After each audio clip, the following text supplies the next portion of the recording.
in the 7-Eleven bathroom, wondering if it's really a conspiracy for me to take a step out of the door and try and fill up the smoothie just a little bit more with some of that blue smoothie. So, and drink half it down already, and already filled it up once. Said a little prayer for the woman behind the bar, if I could maybe have some more. She didn't say anything, but I took it anyway. Kind of like my homie in his lighter. But I'm about to go out there and try and just top this off and then sit up back and smoke a cigarette. Let's go. See how bad fit feels for this. Oh, Jesus, can I please refill my smoothie?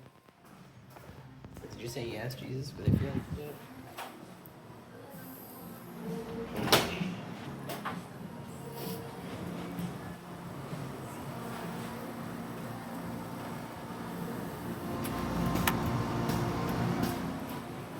Thank you, Zach. That's my brother.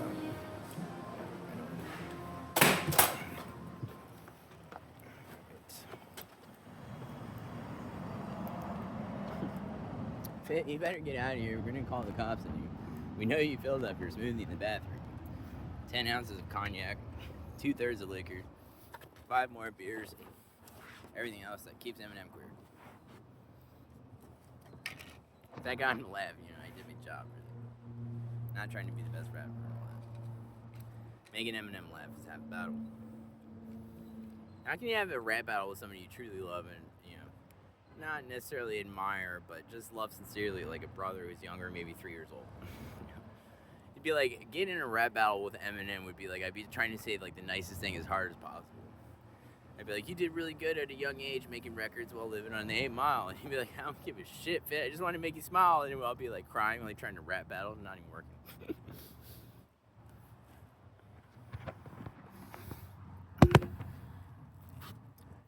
I mean, this could be a Fit Smokes vid. Ah, this is a 7-Eleven vid for sure. No question about it. I'm just talking about the playlist.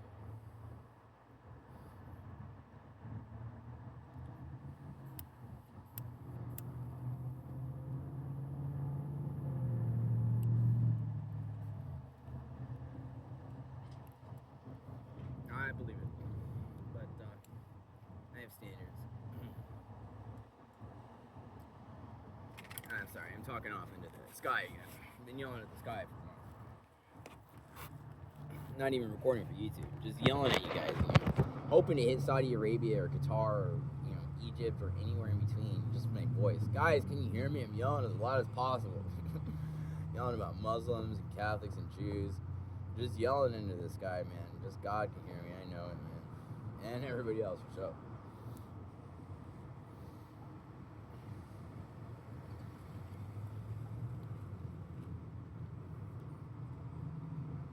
I mean, seriously.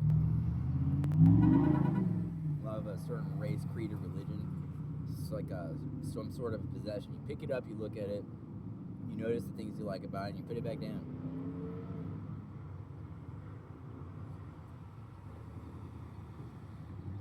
Yeah, and you appreciate it. Good. That's good. You appreciate it in its fullness, the way it's meant to be, the way it's looked at by God. Not the way that you want to contort it or twist it or something. Because God has in his heart for each and every single soul, repentant or not, a deep and sincere love full of mercy that's endless. Basically, I mean, it's infinitely endless and infinite. God also ends infinities too. God says, I will never leave you. Okay, and then never comes to an end and he leaves you, I mean, it's written down in the book. It comes to an end. That's my theory. You talk about religion and spirituality and all that at 7-Eleven. I think a big part, a good observation, I've seen it before, this comedian from Britain, I won't say his name. He's like, why do you let children have childhood cancer? If God really existed, why do children get cancer? And I actually think it's because God's infinite mercy, he actually extends his mercy out onto his angels and humanity.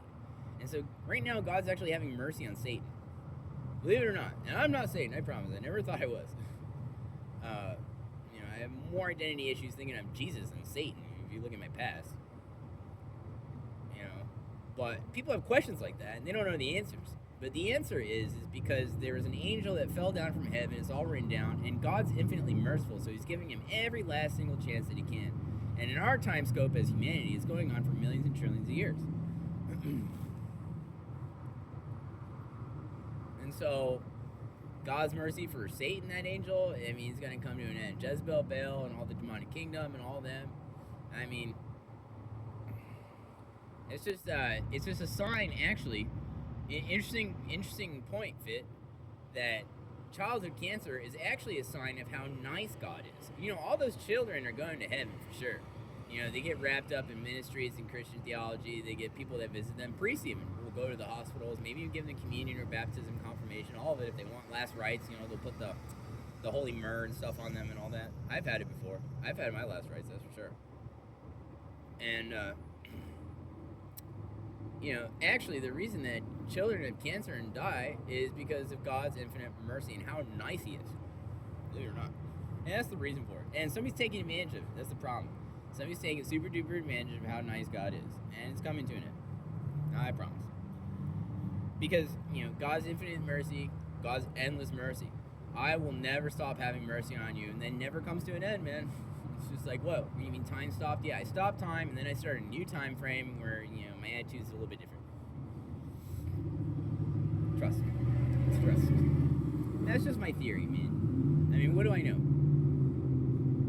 But, I mean, I have answers to questions like that, for sure. You know, I don't actually struggle with a lot of the honest questions that people have, like, well, you know, if God is real, why is life so hard? You know, if God is real, like, I don't struggle with that stuff. You know, sometimes I want, but I remember, yeah, the Lord's my shepherd and I shall not. Why is this so hard? You know, why am I going through homelessness? Why don't I have any money? And I thought I did. I thought I had endless credit cards. I thought MileyCyrus loved me, you know. Well, that last part's true.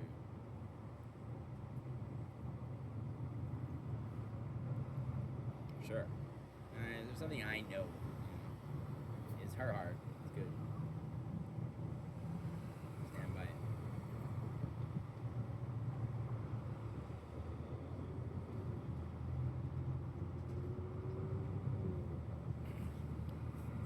I mean, what are some of the other questions that people have? I mean, that childhood cancer one's big. You know, if God's really real, then why do little children get cancer and die and they suffer and all this? Well, they go to heaven and they earn it real quick. They were sinners anyway. They were born with original sin. I promise. You know, they were innocent and lovely and nice and all that, but they weren't the Virgin Mary. They had original sin. They suffered and died, and they met the requirements through Christ for their suffering, which is marked, so they could go straight to heaven. It's okay. God really cares about His angels. Makes them by hand. Takes a very long time to do it.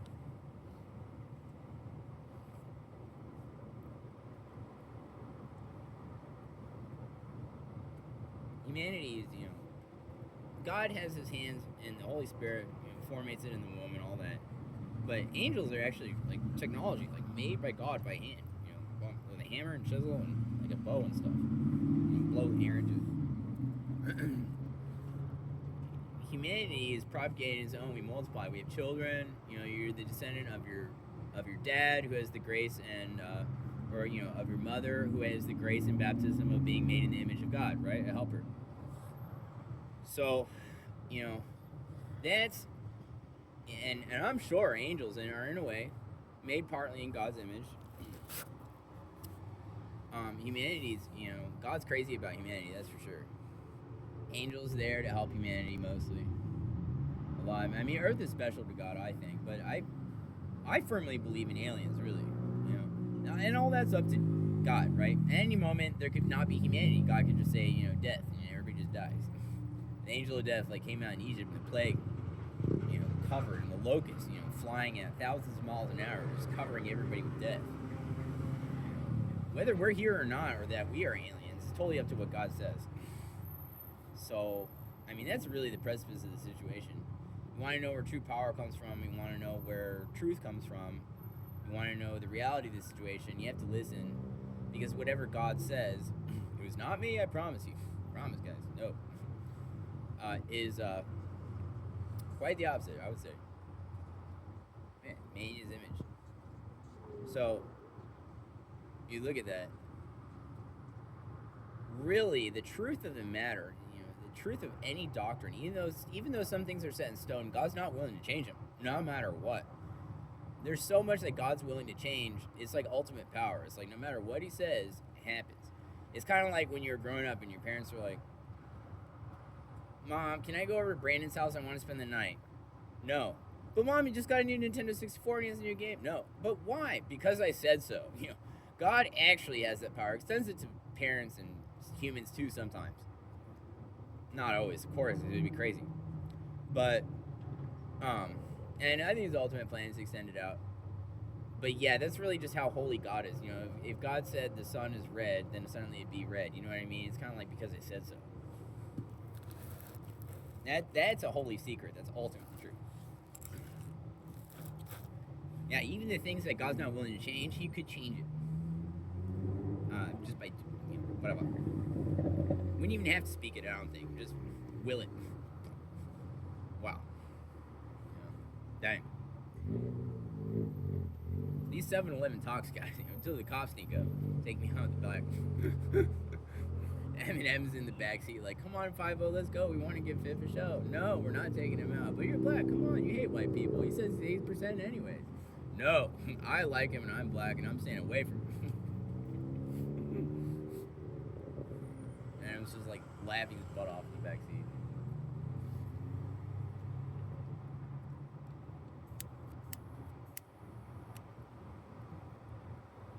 Yeah, the rap battle with Eminem. Yeah, like, so nice to somebody you can't even be mean to them in a rap battle. Or, like, you like them so much. Or, I don't know, you love them so much like a brother. You can't even do it. I mean, I guess he could really piss me off if he said some certain things. I don't know, Eminem. Are you willing to go there? I don't think he is, man. I don't think he is.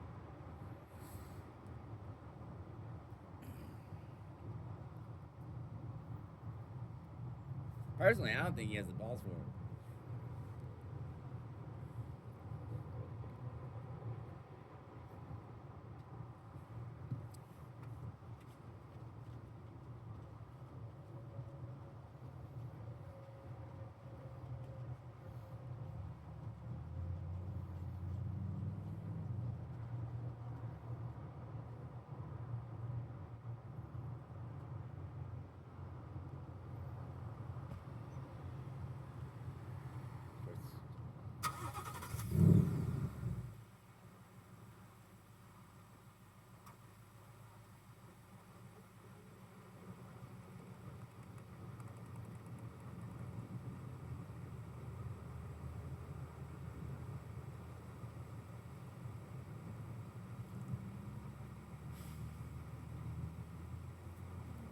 Sunglasses right now.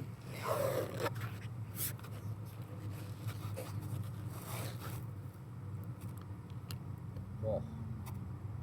Now the sun. Called into the homeless shelter. I asked them to save me a dinner and they said they would. I'm always excited when they do that. You can just call in a meal. It's nice. Hey guys, I'm going to be back later on. It's actually such a nice thing to be put up in a homeless shelter. I mean, if you guys are at all curious about the homeless life or making good, I could definitely give you some advice. I would say you're going to be limited, first of all. You don't have money. It's really, really difficult. And actually, it's super few and far between people that are just willing to donate to homeless people, and so you have to beg for a lot of money. Like, talking about panhandling, that's something that you always have to do. What you're actually looking to do when you're homeless is just seek God's will and look for it in everything. And you're a lot more focused during times of homelessness so that you're able to carry that out. You're not distracted by materialistic things, objects, hopefully not any sort of form of sin, premarital sex, anything like that. And so if you have the grace and blessing to enter into homelessness with, virtue like that keeps you away from the death grip of sin, then you're able to pursue like a very fruitful life. This is not a tree that just withers and is worth nothing. Homeless people are so much not like that. Most of them, many prophets, represent the Lord, really. You're talking to Jesus. Jesus actually even says that in the Bible. I'm not here to preach at you guys, but he actually says when you deal with one of the lesser ones, you're actually dealing with me. When you help a homeless person on the side of the street, like the Good Samaritan thing, but it's more of a quote, really, of Jesus. He just kind of said it like that. I don't particularly like quoting Jesus because unless I'm going to do it perfectly, I don't want to do it at all. But just to get the message out. I would say, America, wake up a little bit. Giving $10, $20 to a homeless person goes so freaking far. And, to depend onto that, a little bit of advice for entering into homelessness.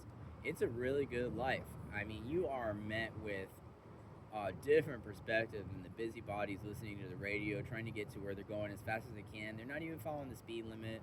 They're always trying to push it a little bit over, and they're always in a rush. It takes me over an hour basically to walk a little over a mile, man. I mean, what do I walk? 3 miles an hour? I mean, but I walk slow, dude, and I'm in the hot Texas sun. I'm walking like 1 mile an hour, dude. Nah, that's not even true. I'm walking like 2 to 2.5 miles an hour. So it's like 3 hours for me to go 4 miles. You understand, going 60 miles an hour in a car, it takes you 4 minutes. And I know you guys understand that, but when you're looking at the asphalt and it's 97 degrees out and you have to carry your bag and whatever's in it, drugs, cigarettes, tobacco, or alcohol, cash, credit cards, or any sort of debit or blood bank, one of the things that you think about is the fact that, dang, this trip right here for me takes about 3 hours, but in a car it only takes 4 minutes. 4 minutes, I mean, I've been talking for like 20 minutes, man. And I'm not even like part of the way there, and then like they're already doing it 5 times over. That's how different walking is places than it is living in society as a normal person, the average citizen. Not even high class or low class. I mean, homeless is like below class. We're not even a class. We're like a classless folk. It's interesting. I mean, just think of those numbers, man. I mean, you're talking. I had to go to church today. It was 4 miles away.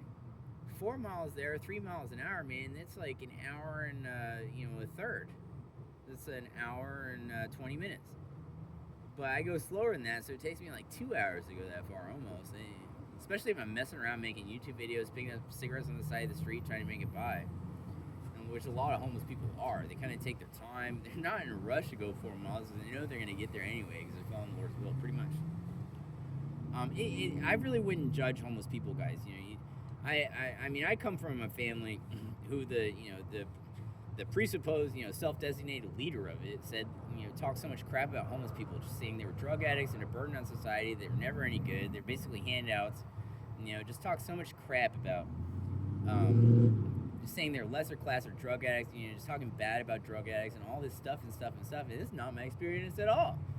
Every drug user and homeless person that I met on the side of the street, shooting up fentanyl or smoking it off of methamphetamine foil, with homeless people in Austin and all this, or black people falling asleep in the alley, farting on him while he's smoking crack and stuff. He's kicking me out because he's mad at me. He's really a super nice guy and he's totally effing with me. I was just trying to get some crack, but he was having a good time. But then I farted and ruined everything. Those people are actually like so holy, man. It's crazy.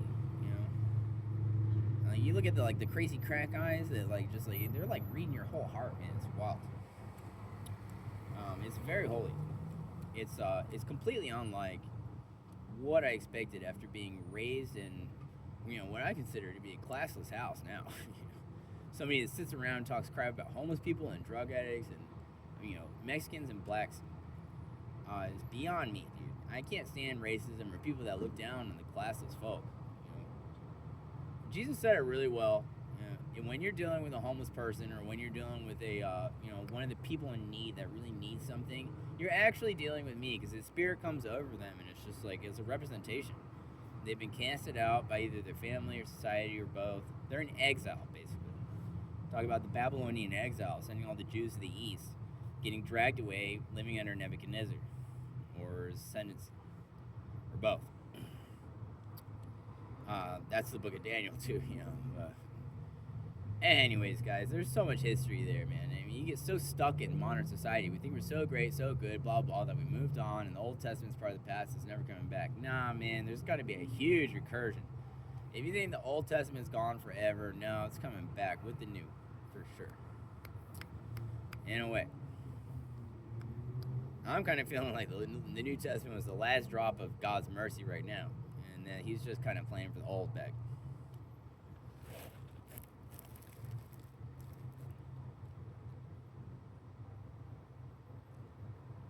suppose it doesn't matter to me if it's really recording or not. I know Google gets everything. They probably have a satellite pointing at me with a constellation. They probably utilize, you know, all the communist revolution leftovers from the 1850s. You know, satellites they got from like $100 from Putin. You know, we'll give you a deal. You took 200 million from us, stored our bank accounts. We just want those old Russian satellites. We're gonna use them when fit. Lad's like, screw it. Take them. They're robust, rusty, full of copper and diesel. Take them out. You can have them. I want the 2 mil though. What do you mean 2 mil, Vlad? Yeah, it was just 2. I didn't take 200. You can't have the other 98. I don't care. I love it too. Bye. Yeah, out for the interest of Mother Russia, for sure.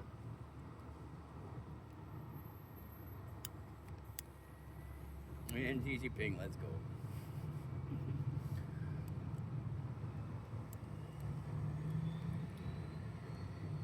Certain things we want to talk about. We do love certain individuals, you know. I almost cried earlier just thinking about Heath Ledger, man.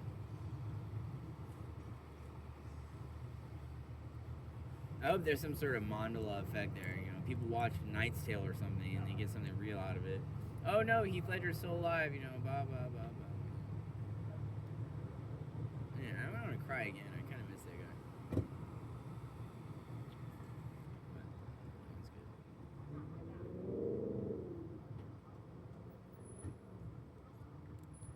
You know, stuff like that isn't from him doing drugs. Oh, Heath Ledger died because he used drugs. No, man, he died from an attack. You know, there's the enemy.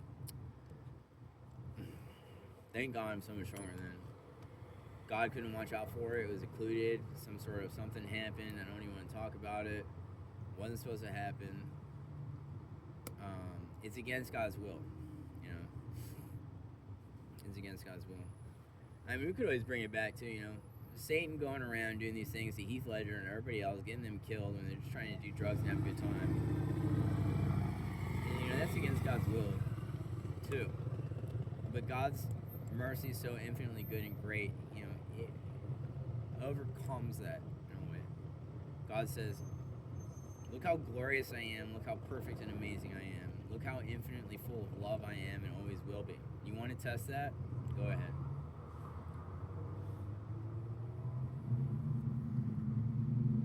That's my, you know, dogma.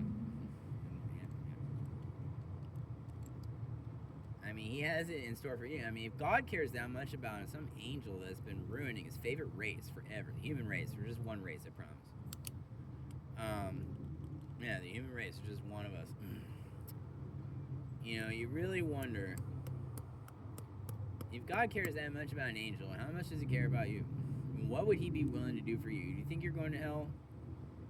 You know, if God's willing to let one individual lead a revolt and then basically ruin our lives for millions of years, you know, what do you think he would put you through to get you to come to heaven with him?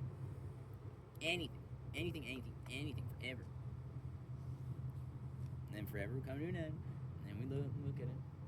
You know, his mercy is even still there during judgment, I believe. It's just that you become so corrupt, you just can't pass the judgment. It's so horrible. But even then, you know, I think God's got your back, like that black guy down the back alley. You know, he's like the dude that you paid $20 for weed for, and he kind of winked at you for a moment, disappeared, and you were like, oh man, is that guy taking off with my money? And then he came back like 30 minutes later with the best weed you ever had. That to me is God. A representation of his personality, at least, you know what I'm saying? The devil, yeah. Oh, I'm coming back in 30 minutes, man, just like that other guy before that, you know, you thought was God. And then he comes back, he doesn't have anything in his hand, but he shoots you. So, you take the risk. Yeah, God was on his way, but got, you know, sidetracked helping somebody else. Who's going to make it even better for you, better. You know. Maybe knew himself he was taking a risk, but then guess what? Lost out, somebody got to you. So, be vigilant always. Yeah. Even though I don't take that advice at all, you know, my wisdom. Be as stupid as possible, get as rest as many times per second as you can, and just live your life, you know, like a trash can. God's my judge. Nobody else around me has anything to say about it. I'm gonna walk around naked until people figure it out. Take a million pictures of myself on OnlyFans, never have sex, and make $1 million.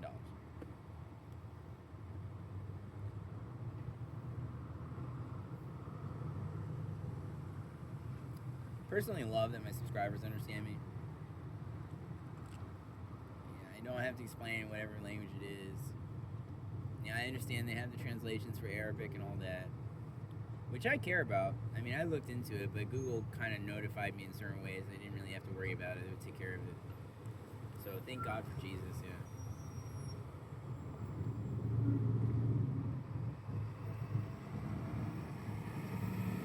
And I'm going to learn Arabic. I'm not going to read the Quran, but I am going to learn Arabic in other ways.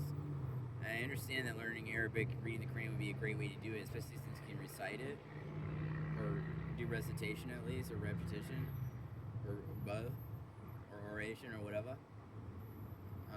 Learning Hebrew not on the menu for me right now. It's I already know a little bit of Hebrew, but really don't know any Arabic, so I'm gonna be learning that language soon, guys. Yeah, I'm looking forward to it. And then still not read the Quran afterwards. Hooray! You know, Fitz, stay away. That is true, man. It's funny. If it makes you laugh, it's probably true in many ways. If it really hits your heart like a pang, you know, like a metal dart going against a golden shield, or a silver shield, or some sort of glass, then it's probably true, really, in a big way. And God's got the most uproarious sense of laughter and humor. That's one thing I've noticed about God that I didn't really expect, because Jesus is so serious. Serious times for serious business, very sad.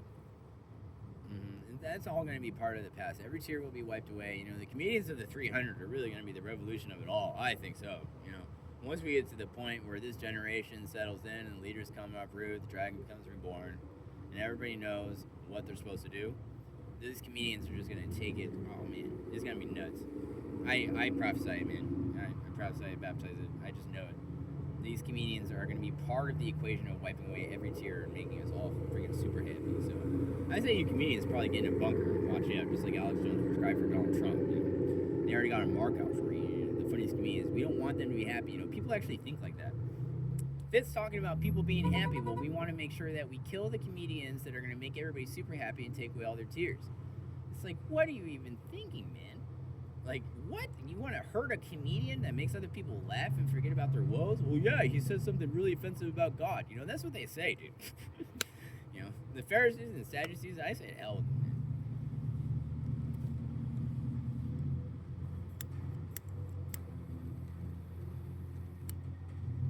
Like, what kind of weirdo, you know? There's always that one voice.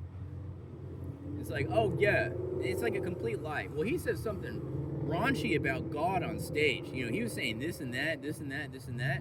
You know, I'm going to kill him on behalf of God, you know? When really their motivation is actually just to hurt people's feelings. It's like, what the heck? Ultimately, God's feelings. They want to hurt God's feelings. Sad. Yeah. Do not ever anger a righteous person or a gentleman like that. Somebody with a good heart, that's the last person you want to piss off. You know, somebody that's corrupt, you know, shouting a gun around, something like that, doesn't even matter, dude. I promise. Promise. Have no fear, people.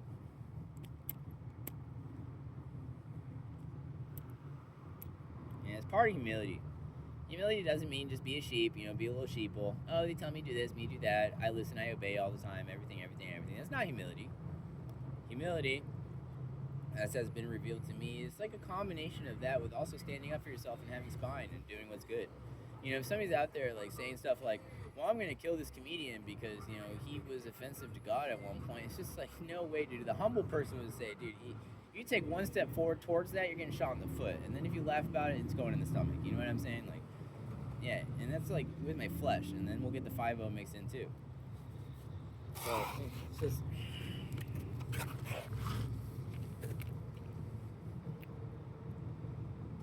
I mean, for a very long time, I mean, maybe you guys know this better than me, but humility is mystery to me. I always thought humility meant just kind of having that look in your eyes where you're willing to obey pretty much everyone you come across. I'll do this for you, you're a child of God, made in His image. It's my duty and right. Kind of, to a very high degree, it really is. You're supposed to be a servant. But, like, say you're, like, a waiter at a table, and then this guy's, like, being really disrespectful to a woman. Now, if you're a good servant in a restaurant, and somebody's being super disrespectful to the woman, are you going to let it go on forever, give him more drinks so you can get better tip? And just bring him all the ranch that he wants or whatever, all at the same time? Oh, yeah. I know I want 2 ranches with my entree, and slaps her on the butt, whatever. Okay. I mean, I would say a humble servant in that situation would say, sir, I'm not serving you, and you can stick your cash up your butt wherever your next girlfriend's going. Or boyfriend, that's what I would say, probably. So, the humble person, it really doesn't start a fight or anything like that, but terminates it,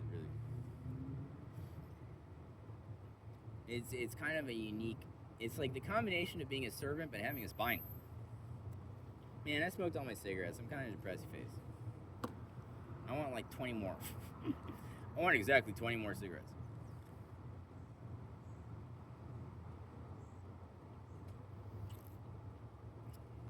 And technology is so much better.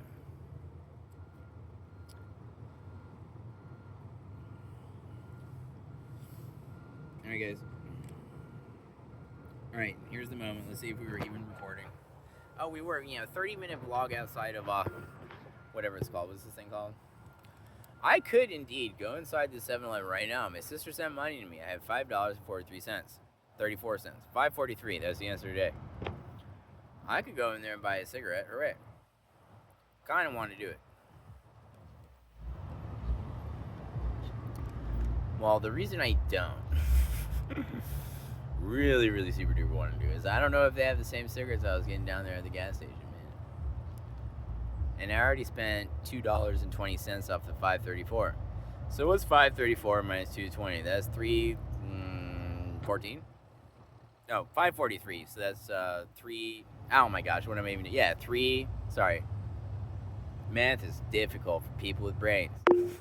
543 minus 220. Does anybody in any language, race, creed, or religion know the answer to this? This is something like 3, with a 2 and something. What's that last digit, guys? It's hiding out for me. Some sort of occlusion. Really don't mind, but we're talking about $3.20. Fit wants to buy a pack of cigarettes. $3.20 and I want to buy cigarettes. Well, the cigarettes over at the gas station down the road, it's like 2 miles away. Sells them for $1.82, and they're pretty stinking good. And I have dip anyways and some nicotine gum. So yeah, I spent like $13, $14 on a pack of cigarettes the other day, guys. Can you believe that? American Spirit's going for like $14, man. Unbelievable. I'm finding a lot of $5 pack of cigarettes that are actually pretty good around here too. There's these ones I don't want to give away. Actually, just some secret knowledge from them.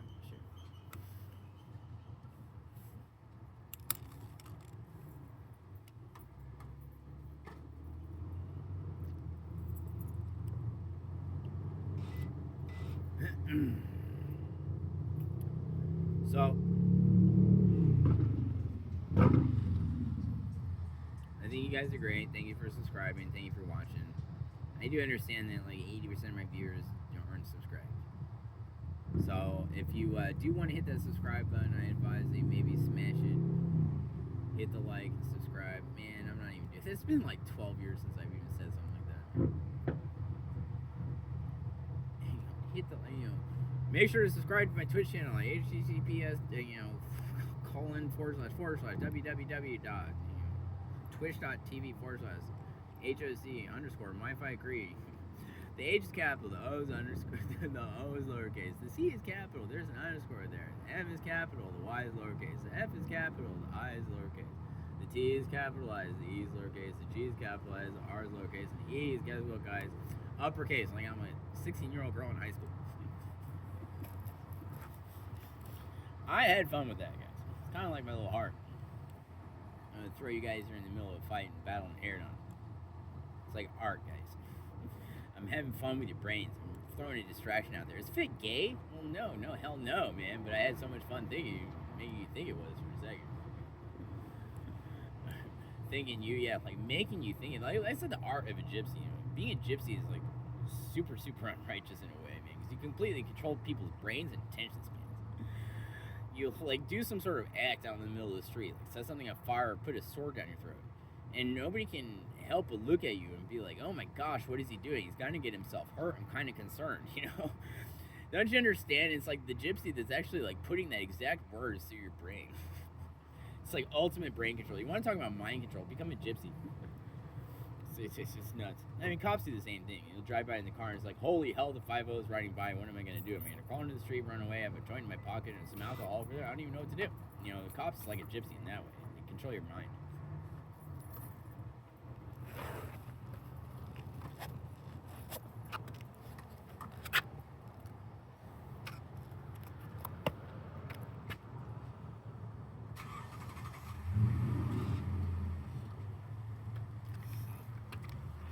Alright guys, we just had super fun time sitting up back at the 7-Eleven, busted out a 35-minute vlog. Sure, we'll have no problem uploading to heaven over to Elon Starlink satellites, make sure everybody gets everything right.